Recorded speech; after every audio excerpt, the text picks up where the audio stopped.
কাকে খুঁজছো? আমাদের বাড়ি না অনেক দূর, এখানে বেড়াতে এসে আমার স্বামীকে আমি হারিয়ে ফেলেছি। আচ্ছা ঠিক আছে, যতদিন না তোমার স্বামীকে খুঁজে পাবো ততদিন তুমি আমার বাড়িতে থাকবে। না না, তোমার বউ যদি কিছু বলে। আরে আমার বউ তো গ্রামের বাড়িতে থাকে, এখানে আমি একটা রুম ভাড়া নিয়ে আমি একাই থাকি। আজ 1 বছর ধরে আপনি আমার বউকে খুঁজেই যাচ্ছেন। তুই কি বলতে চাচ্ছিস? তোর বউকে আমি লুকিয়ে রেখেছি? না স্যার, একটু তাড়াতাড়ি দেখবেন। ঠিক আছে, দেখবো, যা।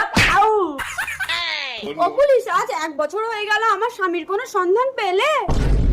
কি ব্যাপার বউ, কিছু না জানিয়ে হঠাৎ আমার রুমে চলে আসলে? জানিয়ে যদি আসতাম তাহলে তো আর এটা জানতে পারতাম না। না মানে আমাদের এতদিন বিয়ে হয়েছে, একটা বাচ্চা কাচ্চা হয়নি। অ্যাকচুয়ালি দোষটা কার সেটা জানার জন্য আমি একটু আলাদা করে ট্রাই করলাম, তো দেখলাম আমার ইঞ্জিন ঠিক আছে। বউ, এই তুমি ঘরে গিয়ে কোনোদিন একটা রাত কাটিয়েছো যে আমাদের একটা বাচ্চা কাচ্চা হবে? বউ